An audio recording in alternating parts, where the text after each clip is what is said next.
The Garden Report is brought to you by FanDuel, the exclusive wagering partner of the CLNS Media Network.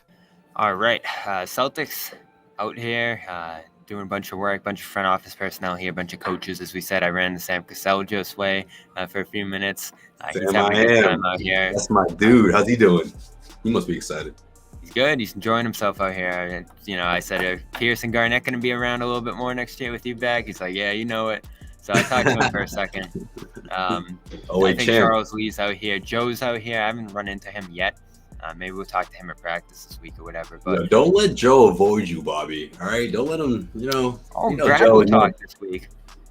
Brad will talk, but Joe, don't let him get away with that. He's got to speak to the media. I haven't seen him at the games this week. I haven't seen Jaylen Brown yet either, which is interesting. But we'll get to that. He was at UFC last night. Not Jaylen. Joe. Mazzulla. Yeah, which makes sense. I mean, he's into jiu-jitsu. He's in all that. I guess I should have assumed, right? Yeah.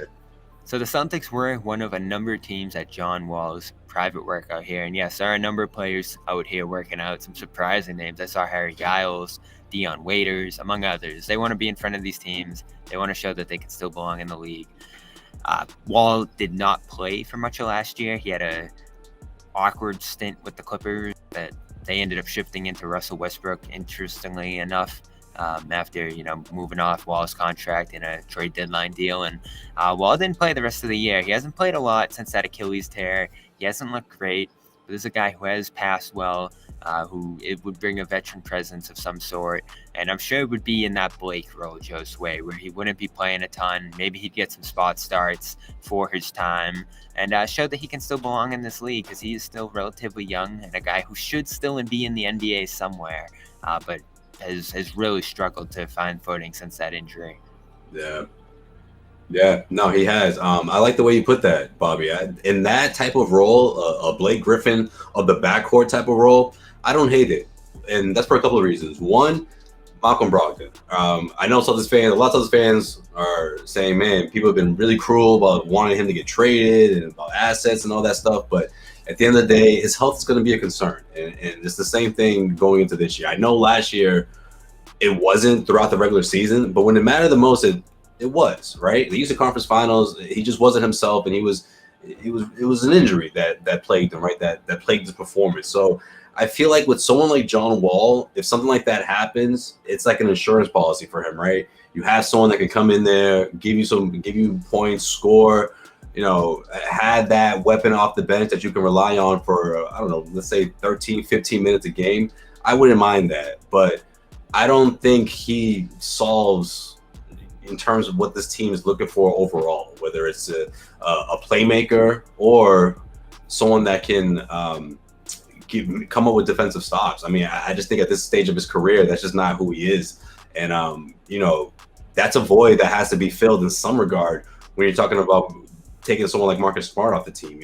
I still believe in that. So I do like it. If I like it in the sense of having someone that if Brogdon goes down, you have someone that can go in there and score anywhere near double digits. Maybe he won't put up 20 every single night, but he'll give you double digits in scoring.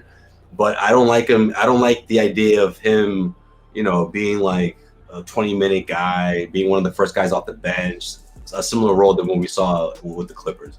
I wouldn't be crazy about that, to be honest. No, I wouldn't either, and I'm right there with you. I don't think there's enough left here. I think the chat's pretty down on this idea. He's a player I've liked in the past. I loved him on the Wizards. I think he deserved those opportunities with Houston and with man. Yeah, he was with the Clippers. Ball up, man. Yeah, and he would have brought something that this team needed in terms of facilitating, penetration, stuff like that. And he used to be a great defender too, but that's what I'm saying, man. It really has been a long time since we've seen his best game. And, listen, if they think this is the guy, and I haven't heard much on Blake and whether he's coming back this year. The door's open, I know, if he does want to come back. But this might be a backup plan if Blake doesn't come back in terms of that role. And remember, Joe Slay, I was skeptical about Blake. Didn't think there was enough left in the tank. You weren't crazy about it, yeah. But when you gave him a whole week to ramp up, get his body right, and go hard in extra minutes in a starting role, I really loved that about last year's team. That was actually one of my favorite things about last year's team was what Blake did for them. So if Wall's going to do that, I'm for giving it a chance. Yeah. I mean, and obviously they'll find out a lot more what he looks like throughout after this workout. But yeah, if that's the type of role that they bring him on to, to fill, then I don't hate it. As pressures to guys like Peyton Pritchard and Derek White, in my opinion, should be a starter. So you're looking to see how this team is going to revamp this second unit because they somewhat have to now that Marcus is out. Now that there's no Grant Williams, you're wondering what they're going to look like. And having someone that you can rely on to come in there and score, it's great, but he's not quite the same player. And that's what Brogdon's doing, right? So I wonder how that's going to work, unless the Celtics are still trying to trade Brogdon, which I would think that if they're listening to offers, right? If they can, they will, if it's something that they think is worth exploring. But if not, I mean, that's going to be the first guy off the bench.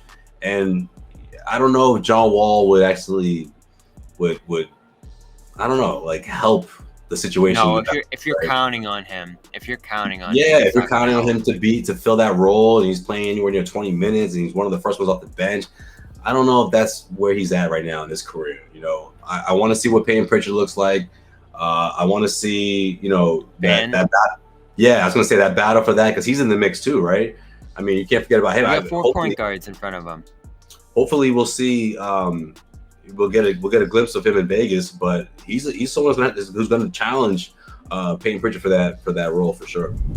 The CLNS Media Network is powered by FanDuel. Sign up at FanDuel.com/Boston and get in on the action with $200 in bonus bets guaranteed. If a comprehensive solution's what you need for your supplement routine, then try AG1.